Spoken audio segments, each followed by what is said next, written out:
Hi, listener. This is From Ideology to Unity, a spiritual journey. We let go of ego and ideological doctrine in favor of meaning, purpose, and unity as a whole. Today, I'm interviewing Patty Hawley. Patty is an I am presence. I find Patty to be a fascinating source of insight. Hi, Patty. Hey, how are you? Yeah, I'm all right. Yeah. Good. So, how are you? I'm excellent.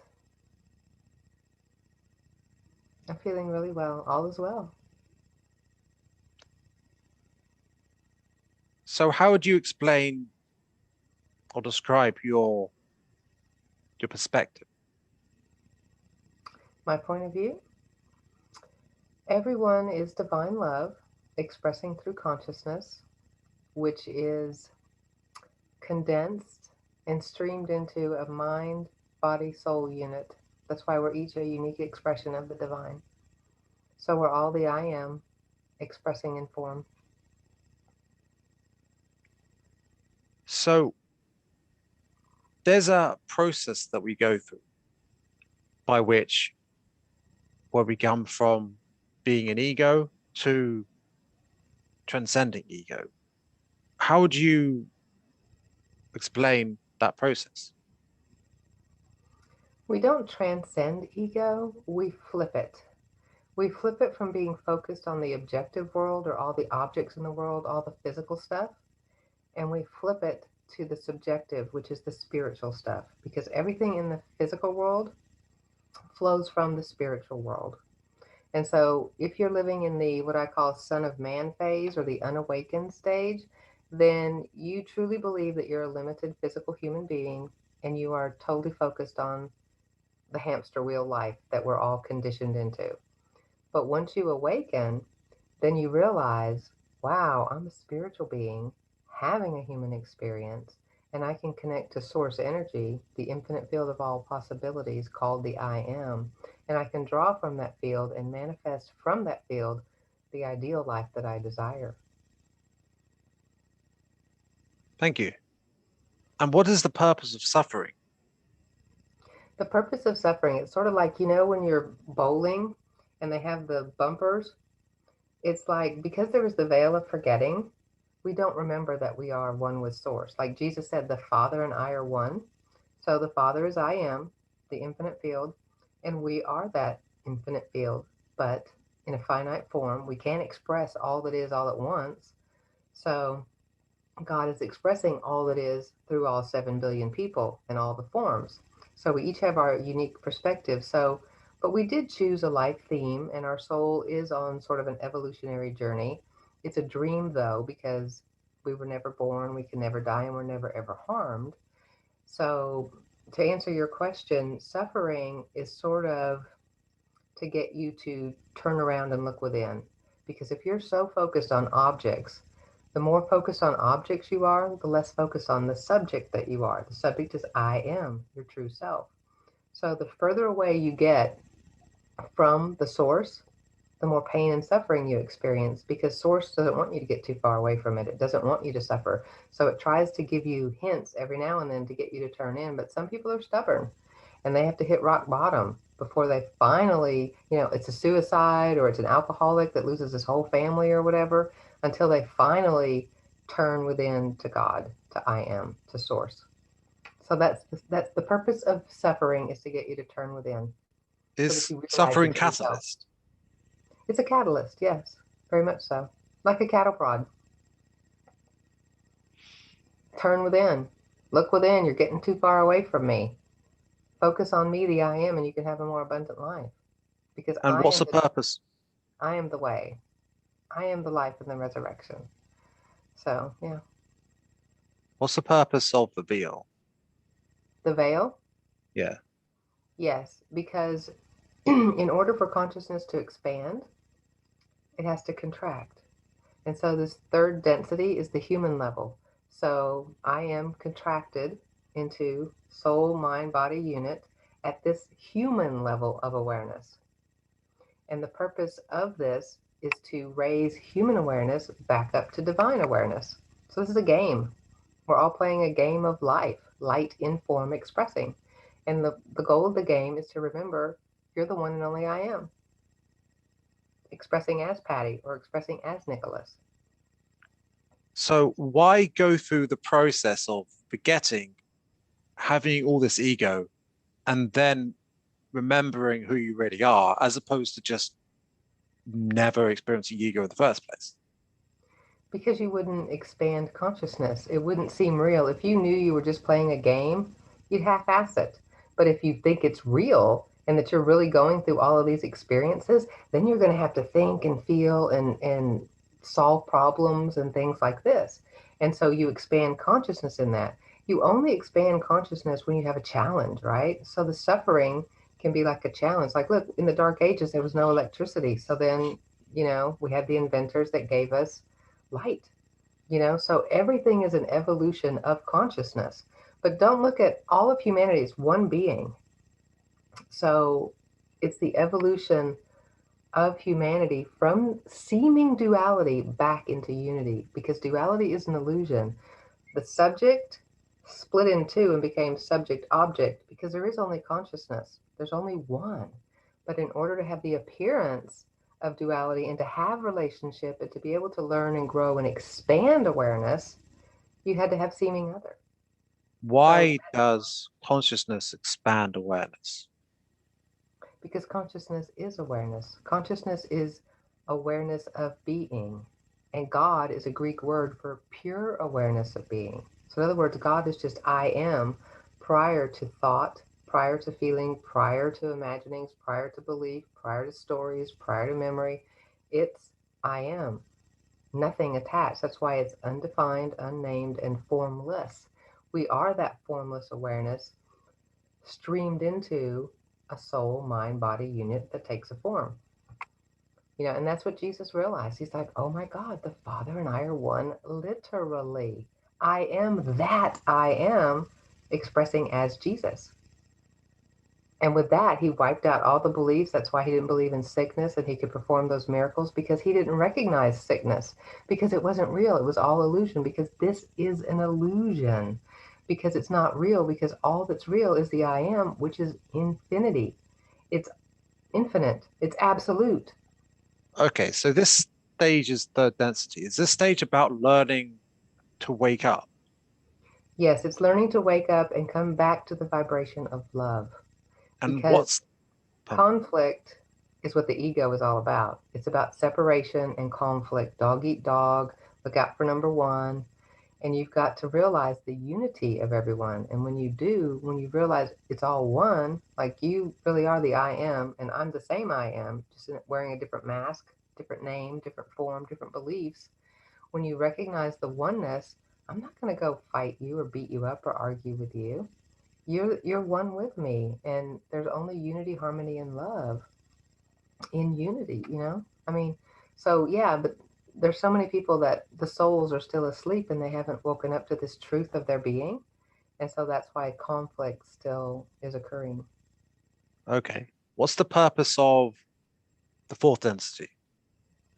To come into love and understanding that we are all one. We're all the one I am manifested into all these billions of people and all the other forms as well: trees, birds, animals, all of it.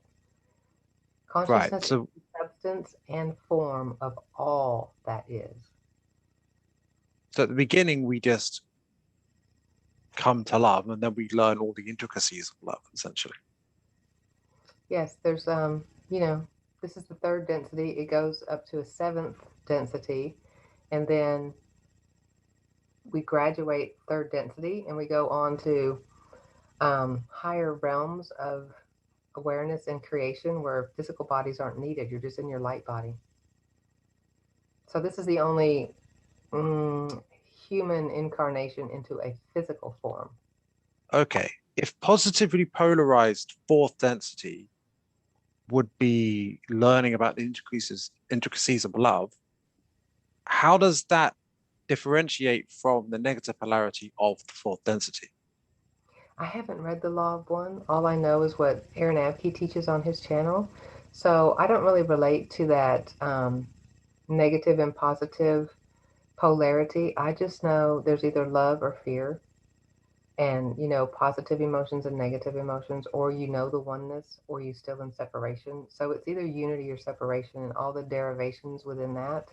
And when you come back into the awareness that there is only the I am expressing divine love through consciousness, then you just start to love everybody. You start to express that universal love, which is what the fourth density is.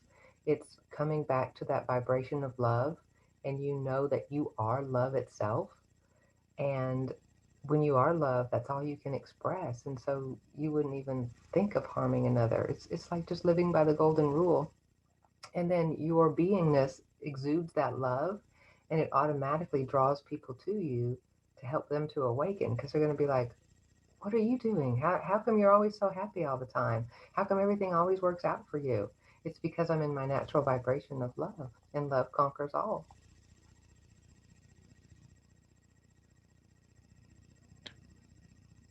So, what do you say to someone if they said that um, we don't know if anyone has ever really got into this present state, I am state that you speak of? People are in it all the time. It's awareness. It's either unconscious or it's conscious. And you want to make it more and more conscious. The more and more aware or conscious you are of that divine presence, the I am, the more it expands in your being, and the more truth just overtakes the false lies of the world, the conditionings of the world. Because we're not human beings.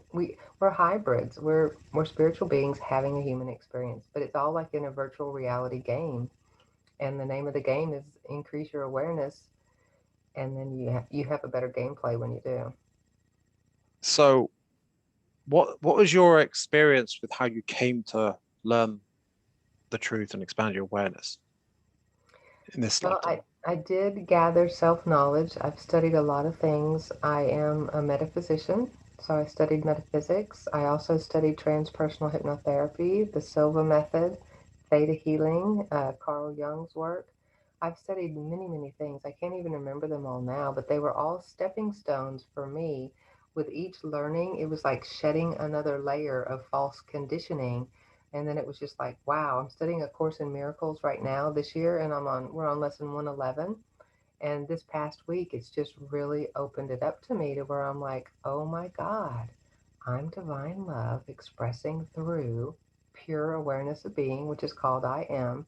And whatever I put on top of I am automatically expresses through me. So that's why Philippians 4:8 in the Bible says, think on things that are only good, pure, and true, because whatever's inside your awareness automatically expresses. So that's why you only want to think good thoughts, because when you do, they automatically express. Well, that's interesting. The ego Um, naturally kind of, eh, like I was saying, it becomes the servant for love rather than the master over the physical being that's unconscious and doesn't know that it is even spirit.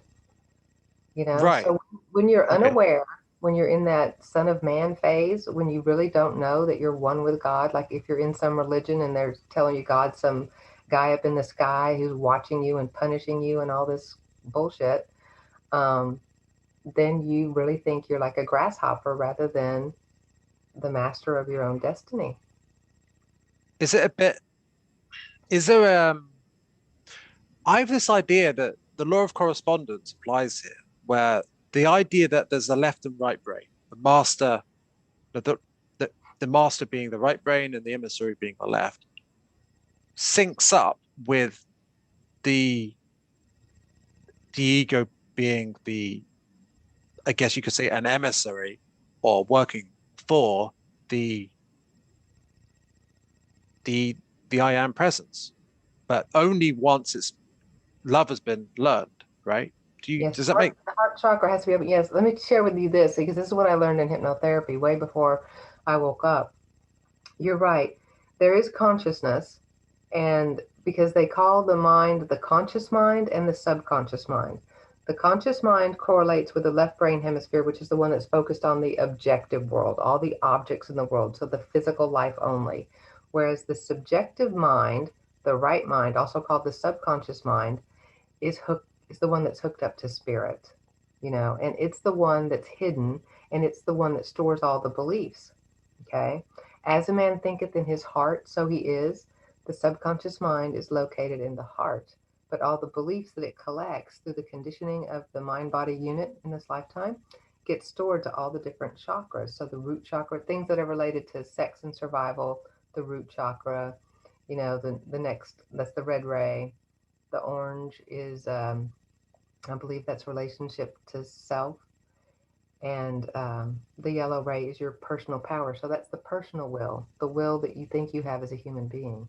And then the heart chakra is the one where the subconscious mind is. So whatever your dominant beliefs are, those are going to express. So if you think that you're separate from everybody, then that automatically puts you in opposition with people because you think they're separate and you're fighting for the resources here on the planet, which isn't true because we're all one.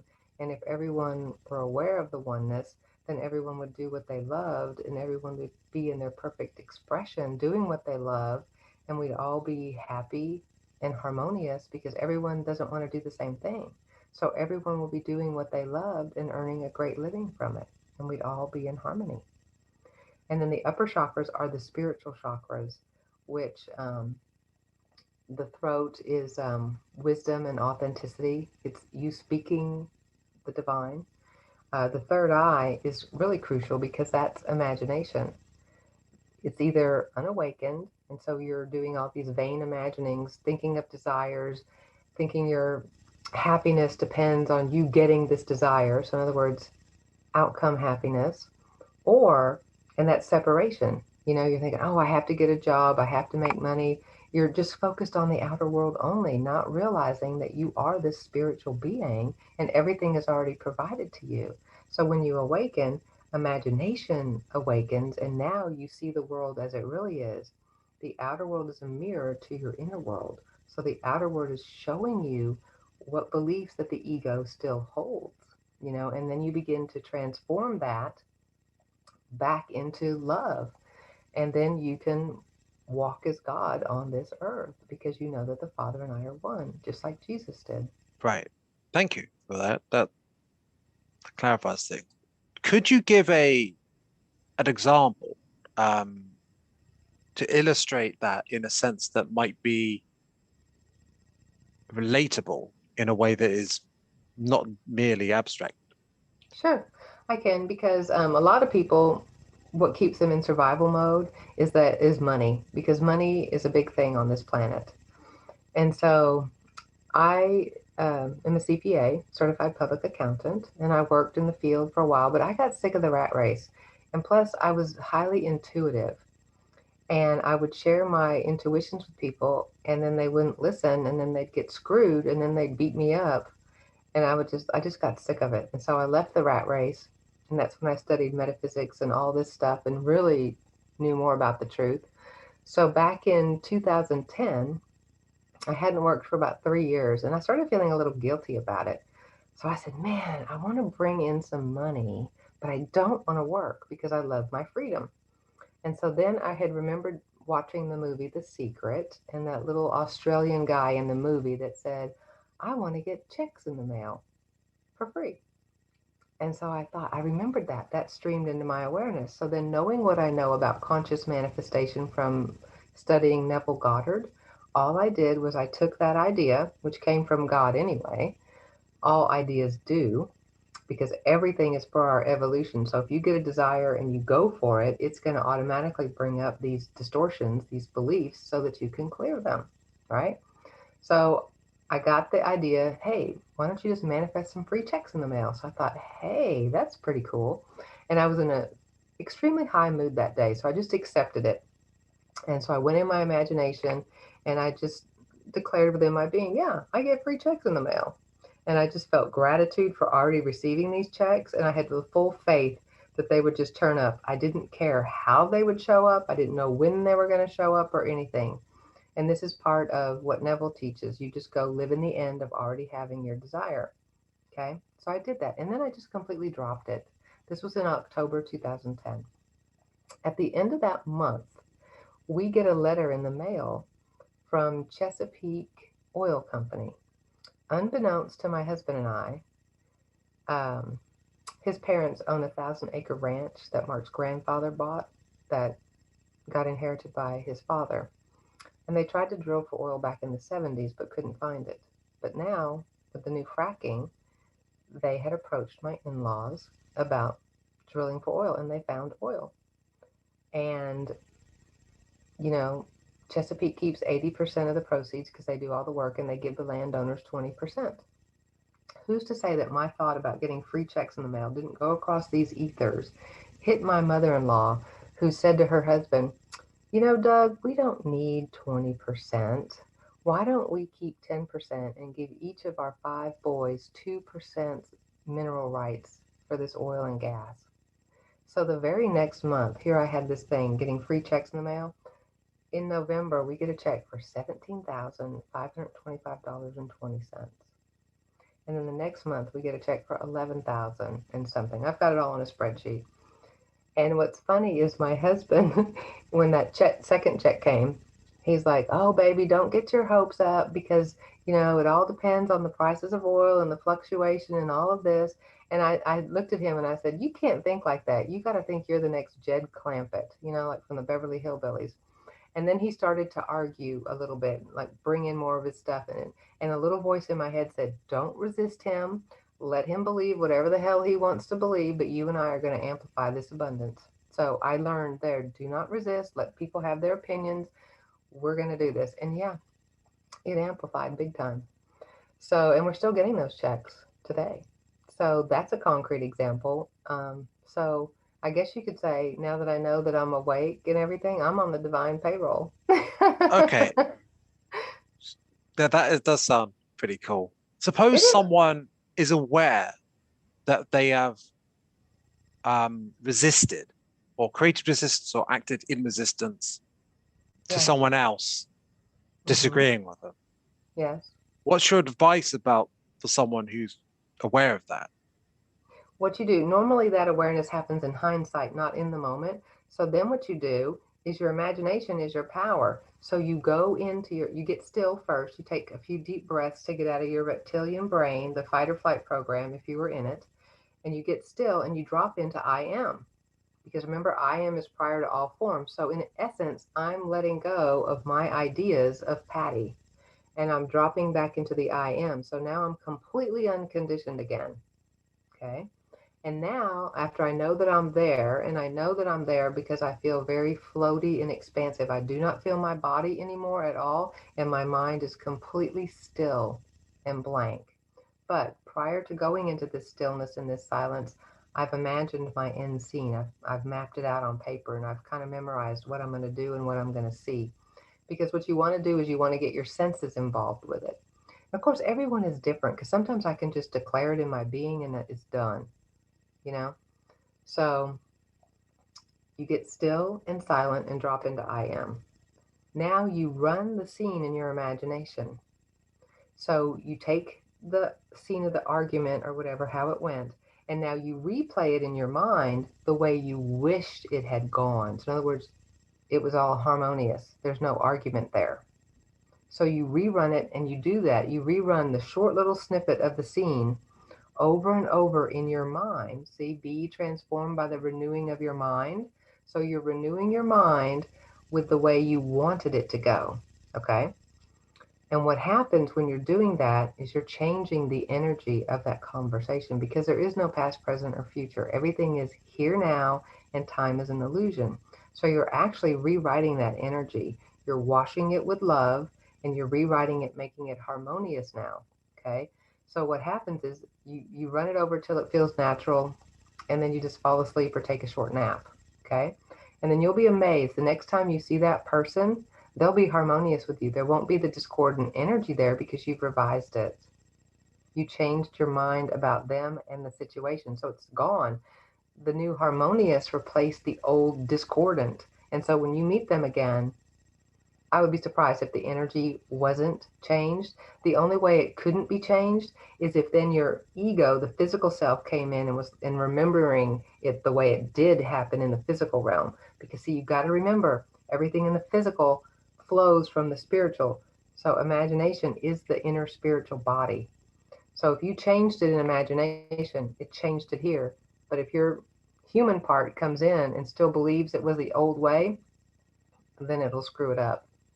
So you have to know that you're a spiritual being having a human experience, and you can actually, um, what's the word I'm looking for? You can create or manifest because everything creation is finished. So you're just drawing it, going into imagination and creating how you want it to go. I've done it so many times, it's not even funny. I mean, this is how I live my life, you know?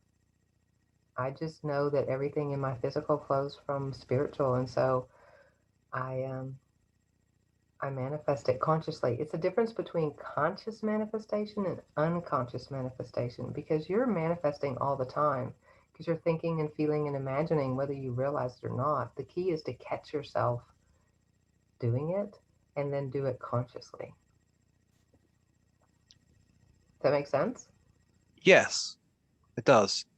So because there's a lot of we hear these ideas that might sound very sort of ideal, Out but there. yeah, but people would just be like, well, how is this meaningful to me? Now, it's all very well for people who it resonates with, but if people aren't sure, like, yeah, Yes. it And the can just thing seem is, like intellectualization. yes, the thing is true, Nicholas. You have to remember that each of us are very, very unique beings. Like a fingerprint, no two are alike. So what works for me may not work for someone else because my belief system is very different than yours or the next person's. And so everyone is coming in with their belief system plus their conditioning, you know? I'm pretty sure I came in with my theme of freedom and to self-actualize or self-realize in this lifetime because all I've wanted to do is know what Jesus knew and do what Jesus did and to be an instrument for divine love. And it Right. took me So a what while were to get your here, but I'm here now. Yeah, go ahead. what were your egoic distortions and negative self-beliefs, and how did you overcome them or let go?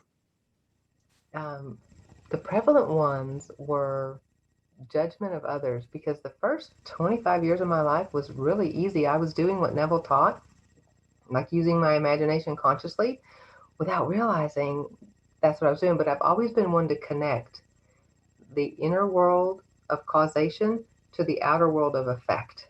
So I could always connect the dots. Um, so my biggest thing was like getting pissed off at humanity for not listening to me and then judging them for not knowing the truth already. But now I realize that everyone is the I am manifested into a soul mind body unit, and they are at their level of awareness and evolution within their being. And so now I just see them as an expression of the divine, and they are where they are. And I don't judge them anymore. I just try to beam love at them and just, be stand in my own love. And then hopefully they will wonder how are you living? What are you doing? And then ask me questions because I do best if people ask me questions, then the divine just flows the answers to me. Is that channeling? We're all channeling our higher self because we are the I am manifested as Patty, the I am manifested as Nicholas. We're all that one I am. So, yes, our higher self is always with us. Remember, it's nearer than breath.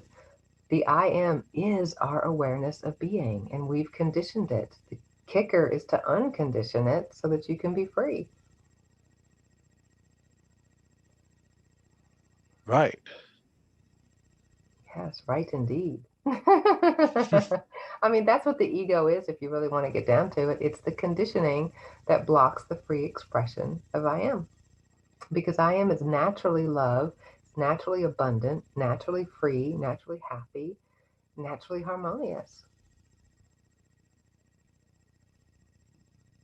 What is catalyst for um what facilitates expansion of the mind other than suffering?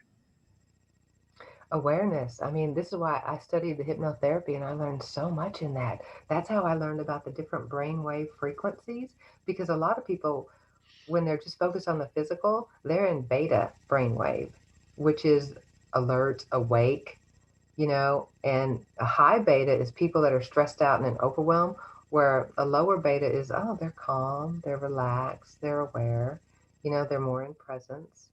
Whereas if they're in overwhelm or something, they're really focused on the problems in the outer world, and they're putting all their awareness into the problems and the yuck and the mess rather than coming back to center and like, okay, that's an effect and it's coming from something inside of me. The cause is in here. Let me not mess with the effects. Let me come back to the cause. Why am I overwhelmed?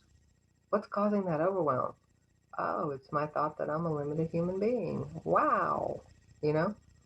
So it could be all kinds of things, but this is the higher awareness to where you're a spiritual being having a human experience. And until you come to that, you will still have problems. You'll be in surviving rather than thriving. You got to flip your world from the physical world to the spiritual world, because everything in the physical is an effect of the spiritual. Spiritual's cause. I am the cause. I am the love. Ah, I am the truth. I am the resurrection and the life. See, I die to the old state of being. It's like a snake shedding states. So if you're in overwhelm, overwhelm is just a state of being. You can shed that state and come into calm, but you have to know how to do it. And that's what I learned in my transpersonal hypnotherapy, was how to transform consciousness. And does that involve different brainwaves? exactly. And consciousness is the conscious mind, which is left brain, physical objects, subconscious mind. It's also called objective mind, and conscious mind is also called objective mind. So you want to come into the subconscious or subjective mind and live from spirit. So you're flipping your world. You come into the awareness that, oh my God, I'm a spiritual being having a human experience, and you live from the inner spiritual world rather than the physical outer world. When you say living from the spiritual world and that brain hemisphere, you don't mean just neglecting the other No, hemisphere. What no, you you mean don't. is the one in charge. Do you mean that the hemisphere that's in charge, so to speak, switches? Yes. You flip your world. You repent, like Jesus said, repent. So you go in and then you live from the I am. So you know that you're the I am prior to Patty, and you live from the I am, which is free and joyous and happy. And you know that you can change the expression of Patty anytime by going to the I am, like I explained to you a few minutes ago, when you could change an argument that happened. It's called revision. I highly recommend Neville Goddard's work for everyone. I think I mentioned him to you the last time we spoke, actually. He has 10 books that he wrote. You can get them on Amazon in one book called The Complete Reader. And I think they're all on PDF for free online somewhere. So just Google Neville Goddard, Goddard. He's amazing. He was my greatest mentor, was Neville Goddard. I wouldn't be where I am now without Neville's teachings. So what's the core of his teachings then? Consciousness is the one and only reality, and imagining creates reality. Right. So I So am and mentalism. well, no, it's consciously using your imagination. So many people are unconsciously using their imagination Right. because we're given two talents, mind and speech. We are, it's in the beginning was the Word, and the Word was with God, and the Word was God. We human beings are the Word made flesh, okay? Because we're the only ones that speak word. The language of spirit is feeling, okay?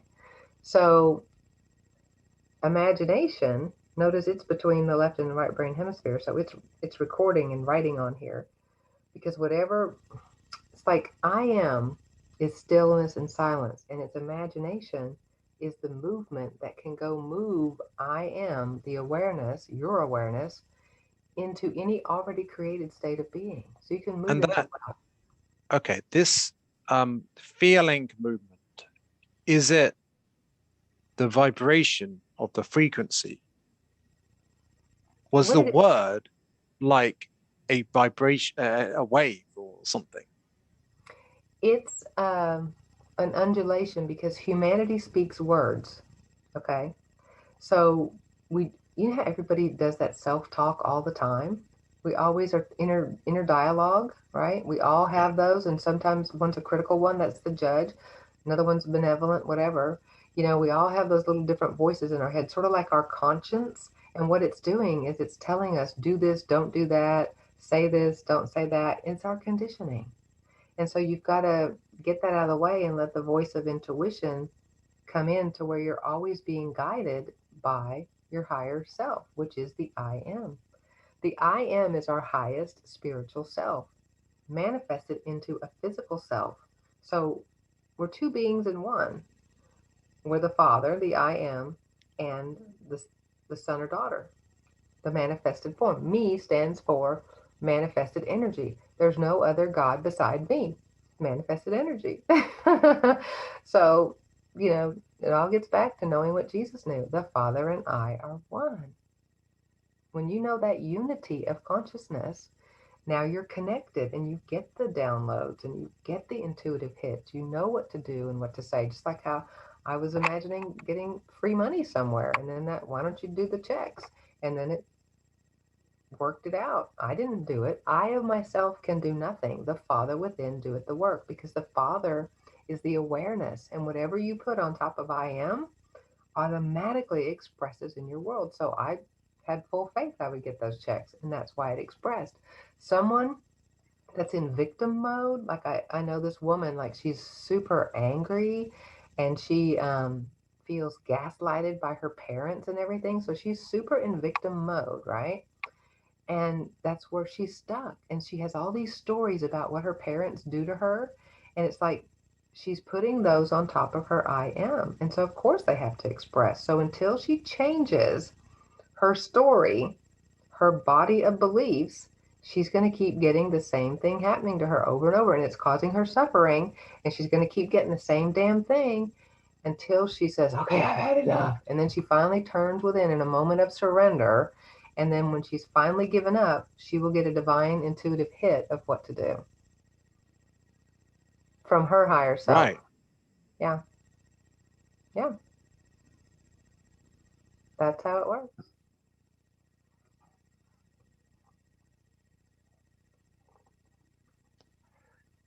Well then,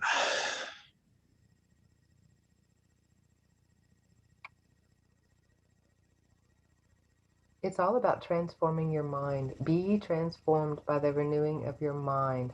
You've got your conscious and subconscious mind, left and right brain hemisphere.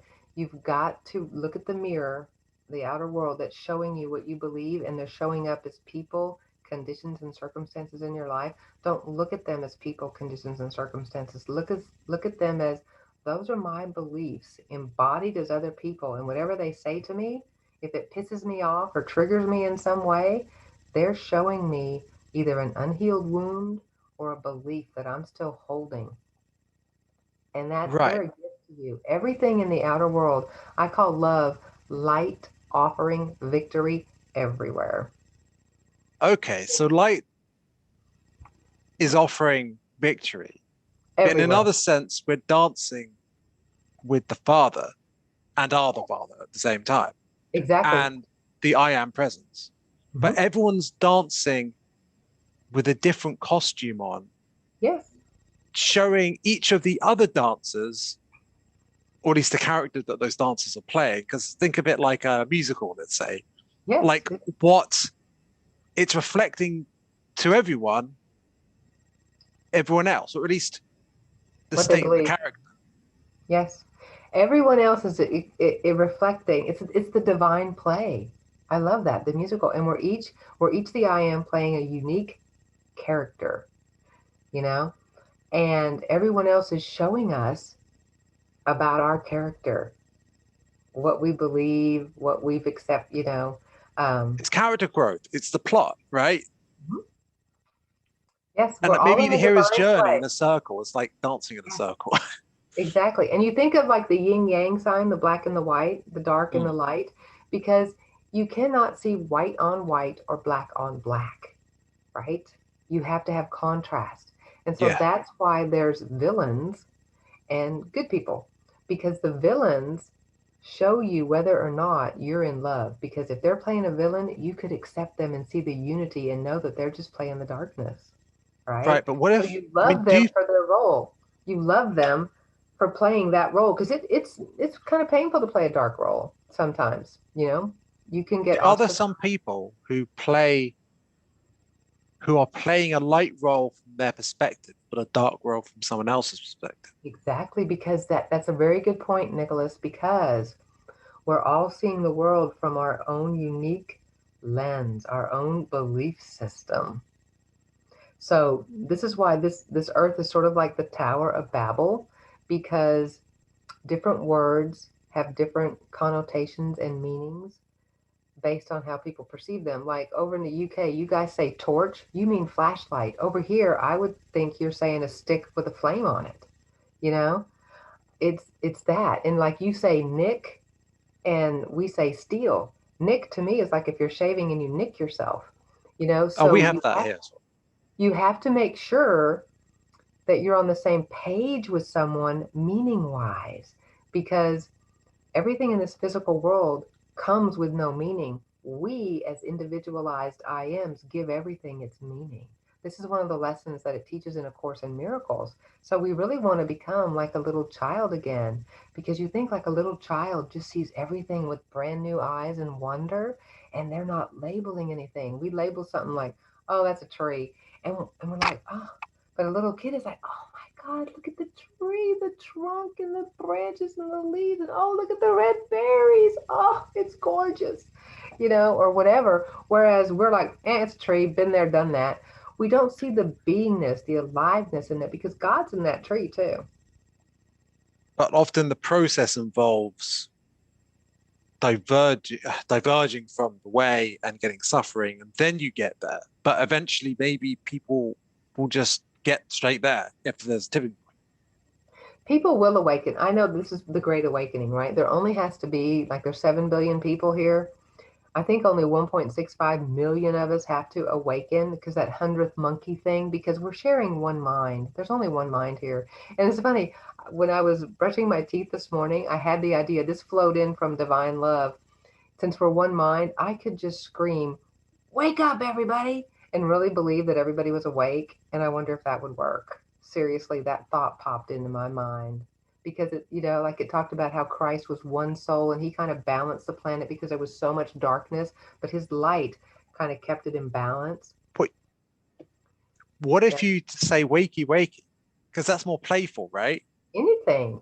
I mean, I'm just receiving some things, but that streamed in. It's like, wow, because I'm awake, right? So I know it's one mind, and I know that everyone's already awake anyway. It's just there's this conditioning that's on top, so everybody just has to remove the conditioning. So what I'm doing when I go to sleep at night, when I'm naturally in that I am state prior to sleep, because we're naturally in it right when we wake up and right when we go to sleep, because of those brain waves, the beta to the alpha, to the theta, to the delta, you know. But the key is to have this stream where you're a little bit here physically, but more alpha and theta, so that you can see, oh, what's that showing me? What belief? And then you can clear it, like I taught you in revision there, about the argument. So it's really fascinating. So that's how I'm living. I'm in a awakened brainwave, to where I'm very aware that the outer world is reflecting my inner world, everything I put on top of my I am. And that's what's automatically expressing. That's why I'm seeing it. And so it's really cool when you get to that level of awareness, because then you're not reacting to things. You're like, oh, thank you for showing me that distortion. Let me clear it now, or, oh, that's so wonderful. You're just grateful for everything, you know? And so, yeah, it's a beautiful place to live. But what it is all we're doing is each soul incarnates with some of this darkness, some of this conditioning still on them. And then we get conditioned while we're here in this lifetime because of the veil of forgetting.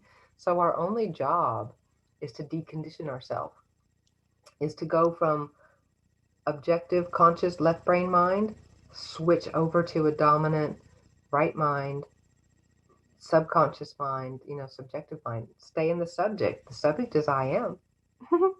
you know, the subject is I am appearing as all of these objects. subject, Yeah. object, but you know that you're both. So that's unity, knowing that you're both. That's the true miracle, that the I am could manifest into all of these seemingly separate forms. That's why it says, judge not by appearances. I know you're not Nicholas Carey. You're the I am playing the character role of Nicholas Carey. Just like Okay. I'm the I am playing the role of Patty. It's so fun. And I can be a little devil sometimes on purpose. Like I'll get a download, say this, because sometimes I want to trigger someone to wake them up because I'm here to awaken people. So yeah, sometimes I'll play a little devil, play a little villain. I'll rile somebody on purpose, to get them to wake the hell up. Okay. Here's a slight change of subject, but so what is strength? What is strength? It's light. Everything is light in form expressing. And so it was funny you asked that because just a few days ago, the lesson in A Course in Miracles was saying that miracles are seen in the light. And to me, that's the Christ consciousness because Christ said, I am the light of the world. So this is God's light awake in you. So you're the I am manifested as Patty or Jesus or Nick. So, and it also said light and strength are one. So you know how there's that verse in the Bible, I can do all things through Christ who strengthens me. So, strength is having the Christ light, knowing that all is one, the unity consciousness. That's what the Christ consciousness is. It's unity consciousness. All is one, literally in disguise as all these seemingly separate forms and human beings because we're one. So, strength is knowing the truth, the light, that you are the light of the world. You are divine love expressed through the I am consciousness as insert your name here. And all the trees, the birds, every grain of sand, every blade of grass, it's all God in form expressing because it's all life, right? That's what life is, light in form expressing. So it's all amazing. So strength is light. It's actually the light strengthened by the truth, I would say. So strength is the light made stronger by the truth of unity, knowing that all is one. So what is weakness? Weakness is unconsciousness. Weakness is like the ego. You're defending an illusion. You're defending something that weakens you because if you believe that you really are like, let's like an abused child or something, if you really believe that that's who you are, you're weakening your light because you're giving your awareness to keep that idea, that illusion that you're an abused child alive. Because everything in this illusionary dream world has to have your awareness of being to keep it alive. So you weaken the light every time you give it to something that is not the I am, not the truth of your being. Can we acknowledge um, what we've gone through, traumas that we've gone through, in an interpretation that empowers us? Yes, that's a very good question because what was just now downloading for me was the traumas and everything. That's conditioning, right? And it's not really real because you're the I am prior to all this, and only the I am is real. And everything after it, you believing you were a limited human being, gave it your awareness and made it alive. So you who gave it awareness and made it alive are the only one who can see that, okay, that was a learning experience. Now I can take back that light, cleanse it with love, turn it back into love, and now I can create something else. And that's processing. That's processing.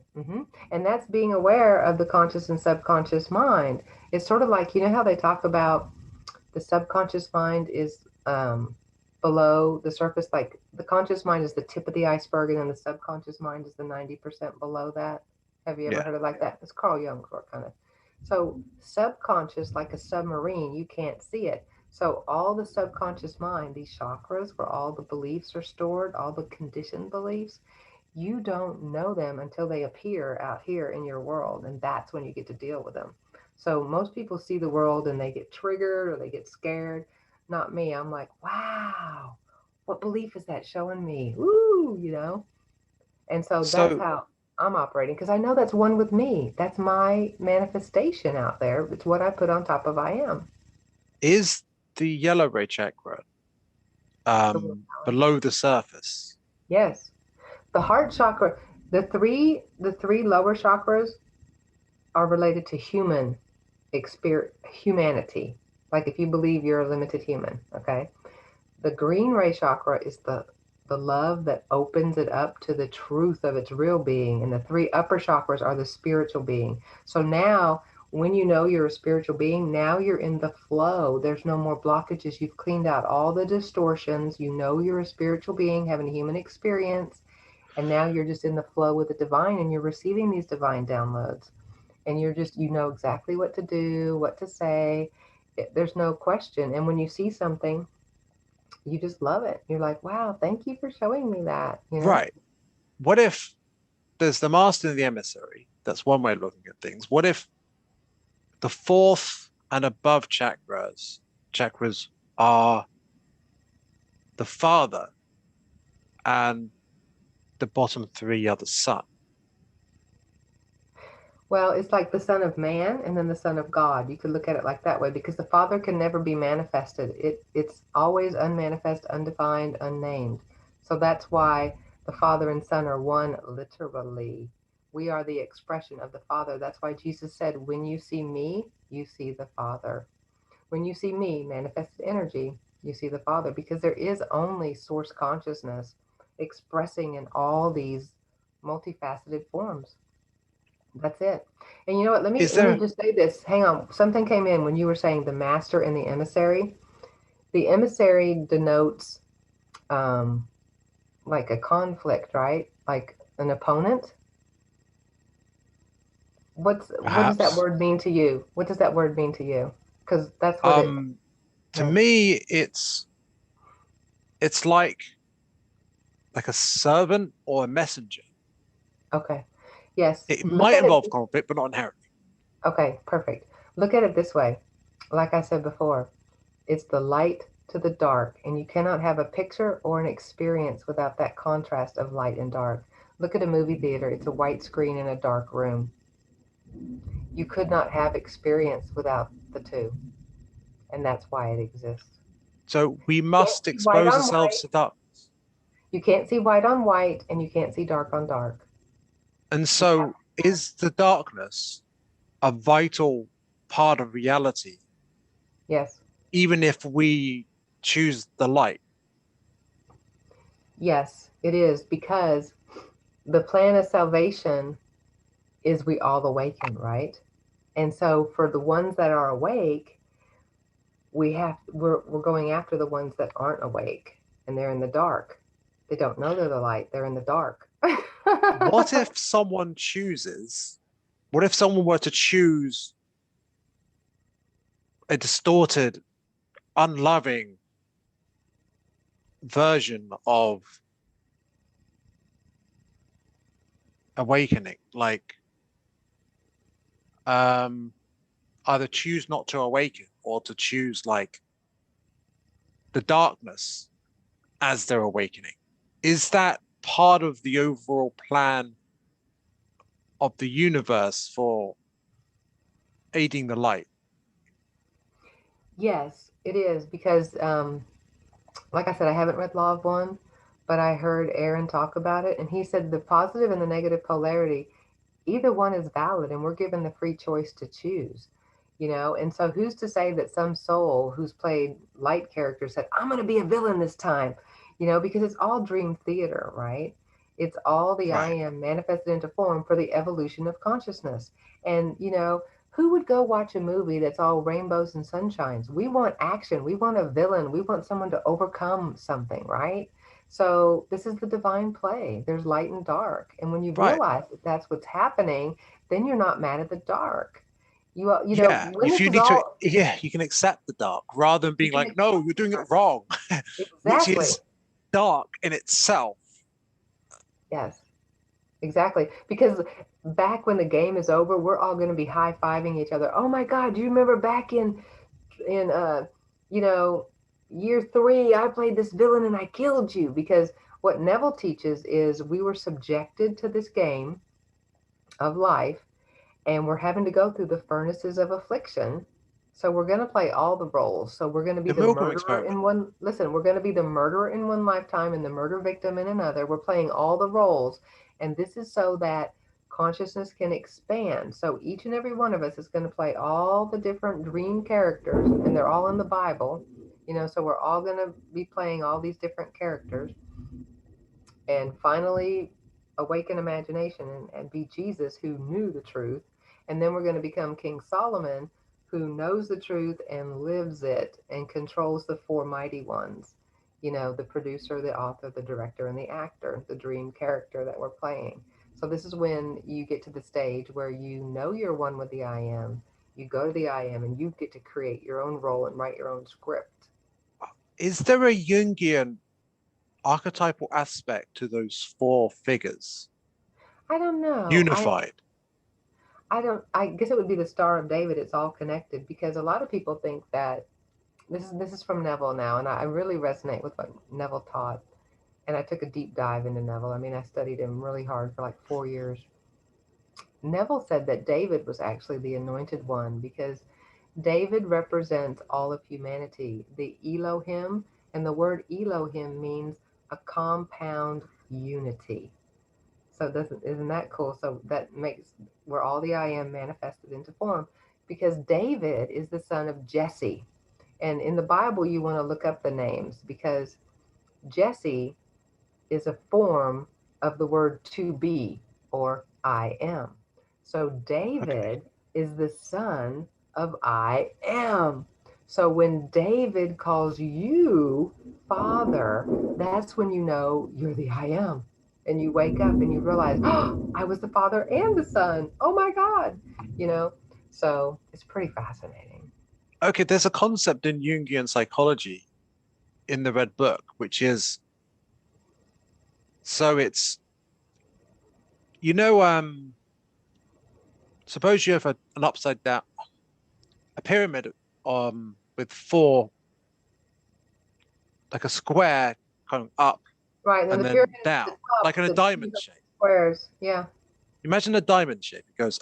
It goes there's four off sides and they connect up and they connect below, right? Mm-hmm. And there's these four different archetypal aspects of different two of them male, two of them female, two of them Uh-huh. I can't remember what the two differences are, but there's four different aspects and they all integrate together. Yes. And there's a sort of a higher level of consciousness, and there's also a lower level that's Yes. linked to those two, but it was also linked to another diamond below that. And there's Everything is four linked. diamonds, and they form a circle. Yes. Everything is Um, connected. See, that's the thing. The illusion is that it's not. And when we're here in duality consciousness, it's easy for us to forget that we're all connected. The unity appearing in duality, because duality is the illusion, because who are those consciousness. four characters, and what do they symbolize? The ones that you mentioned. Well, the ones I mentioned is from one of Neville's books. It was one of the chapters, I think, in Seed Time and Harvest. He talks about the name of God, Yadhi Vahi, and then in another chapter, he talks about the producer, the author, the director, and the actor. So the producer is the one that comes up with the theme. So for me, in my lifetime, the theme is freedom. Then the author is the scribe, the one that writes the story, the script. Okay. And actually, the Bible is the scripture, the script that we're all following, whether we realize it or not. Um, and then the director is the one that rehearses the actor in his role, and then we're the actor. The physical dream character is the actor. So Ooh, thunderstorm the here. rehearsing, what is that? That's what I told you about in revision. When you know that you're really a spiritual being having a human experience, you can drop into I am and use your imagination and write a script that you want, like I did, getting the free checks in the mail, getting my Right. metal roof, revising an argument. You can use your imagination for everything because it's your power. It's the power and wisdom of God, of I am. Because remember, I am is silent and still. Imagination moves it into any of the already created states of being, because that's what the infinite field of all possibility is. Creation is finished. All the states of being that ever was, will be, and are right now are already created. That's the infinite field of all possibilities. And we are the observer because it takes an observer to collapse the particles into a wave form, and the wave is the action. We're the action of God. We're But the, do we choose how it collapses?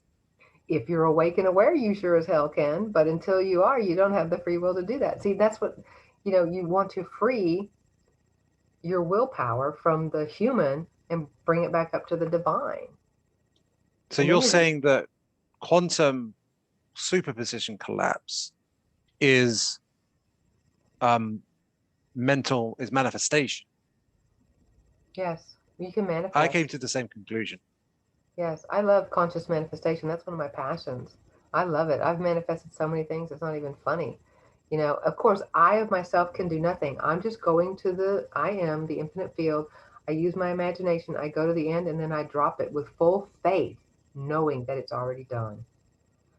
And then it shows up. It's fun. It's miraculous how it just lines up. Like those checks in the mail. I had no idea how it would show up. I didn't care. It took the path of least resistance though, because 1 month is pretty damn fast. Right, so it's already done. The future, the past, and the All present are done. all one and done, and yet they still morph and change as we Yes. Because we're decide what's fluid. done. We're fluid. I mean, we're not set in stone. And that's what Christ is. Christ is the savior. So if you get stuck in a state of being, you know, and you don't like it, you just go within to imagination. Christ, the Redeemer, the Savior who can save you from that state of being. And what you do is you go back to I am, get out of the state you were in, just get back to pure beingness. And now you use your imagination and you move yourself into the new desired state. And then you do it until that feels natural, then you drop it. Now, when you come back, you're still going to see the old state expressing in the world, but you don't give a rat's ass because that's the old state just fading away because it's going to continue to express based on how much energy you put into it before. But it's out of the way now as long as you don't freak out and react to it. Now the new state is already done. So every time you see I always think, oh, thank you for fading away. I know your days are numbered because I know this is coming. This is done, my new state. And then sometimes happens. This is funny. One time I thought this was just a little something funny. I said, man, I wonder if someone could actually see my halo. I just was joking around. This was a couple years ago. I said, wouldn't it be cool now that I'm awakened if someone could actually see my halo? And so Did I mowed the yard, and then I was kind of resting on the bed doing a little meditation, and my husband walks through the bedroom, does something, gets something out of his closet, and then comes back, and he goes, are you okay? And I said, yeah, I'm just meditating. And I said, why? He goes, because you were glowing. you So should there sit you like I do with the light behind my head. Yes. But you see what I'm saying? And I've also played with this because this is all Neville Goddard's work. I play with it. Like, I want someone to say this to me, or I deliberately put something in my mind, like I'm going to see an orange car, and then I will see an orange car because I know the mind is the projector of reality. So this is really where you want to get to. You are the soul awareness that is one with the I am, and you are controlling your mind because it's the projector of the dream, your life. And so you put into your mind exactly what you want to experience in your world. And that's what I'm doing. And it's really fun. But sometimes I still see distortions, which are old, unconditioned or conditioned beliefs because I don't know what they are because they're out of my awareness. They're in the subconscious mind. So I don't know what they are until they appear, you know? But meanwhile, I'm just listening to my intuition, going for the desires it tells me to go for. And when I go for the desires, these distortions will come up and I can clear them at that time, you So, know? how do you discern between going for the desires that come up for your growth hmm and egoically giving in to your desires? Well, first of all, whenever I get a desire, I'll be like, is that from the divine or is that my sneaky ego trying to come in? I'll question who is it that's having the desire? Is this something that divine love wants me to do?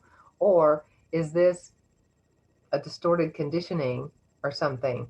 Do I really, really want this? Why do I want this? Do I want it because I think this outcome is going to make me happy? I'm already naturally happy. That's my true state. So if that's the case, if I'm thinking this will bring me happiness or something, then I'm like, that's from the ego because I'm already naturally happy. So I'm not going to waste my time and energy going for this outcome because the ego is telling me to do it to waste my energy because it's trying to steal my energy.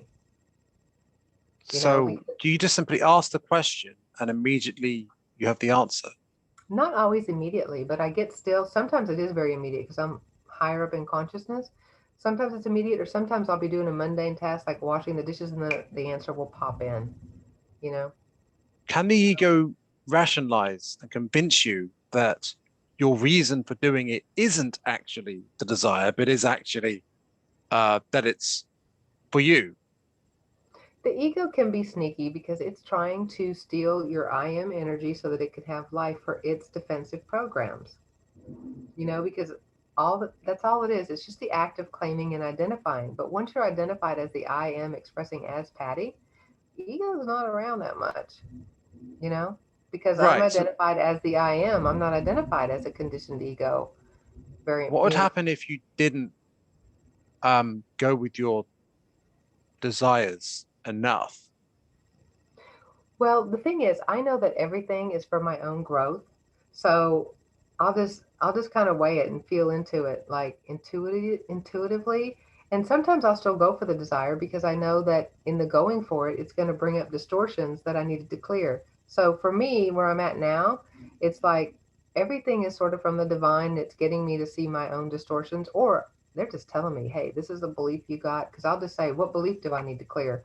And I'll get the download and then I'll journal a little bit and see.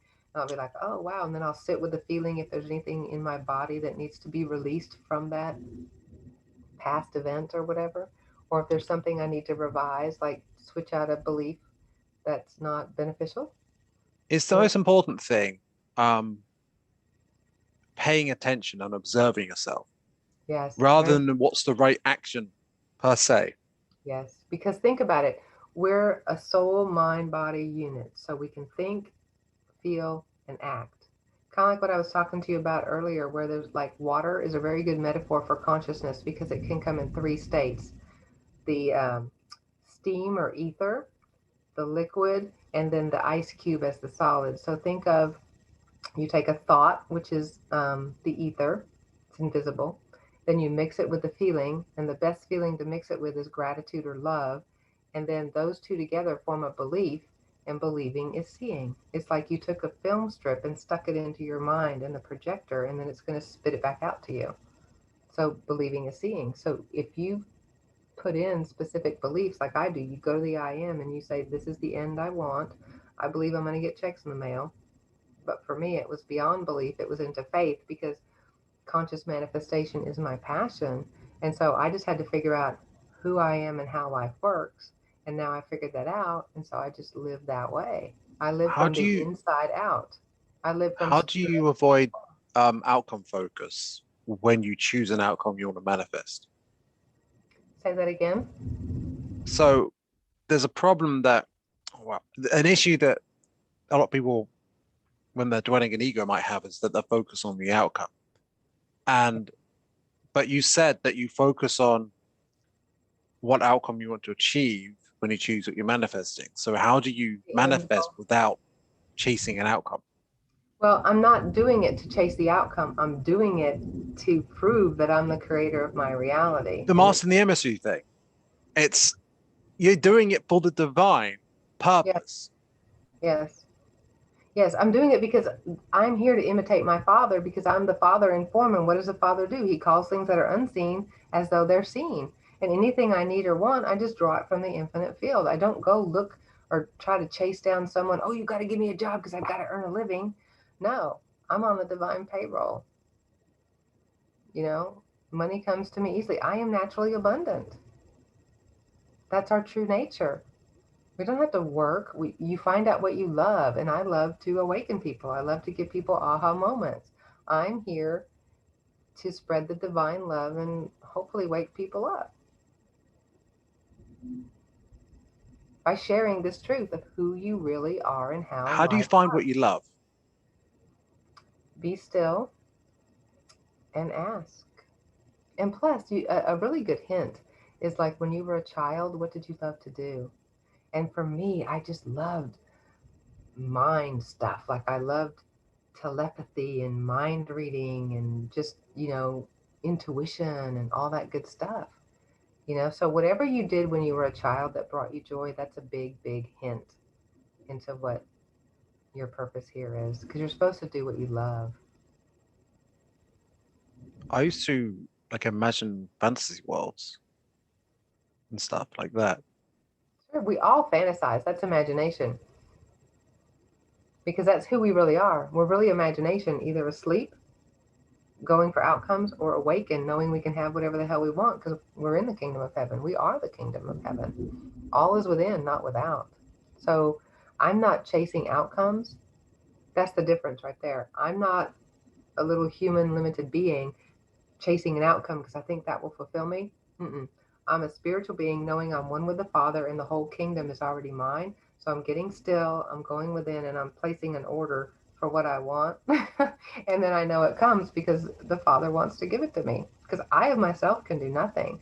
It rearranges everything to make that manifestation alive in my world because it's in my awareness that it's already done. And it's like the chakra systems, the chakra, we emit that torus field. So everybody that's meant to be a part of my manifestation will think it's of their own accord. Like my mother-in-law probably thought she was doing that when my thought went across and hit her, not in a manipulative way, but just in a way that everything always lines up and the divine is doing it. I'm not doing any of it.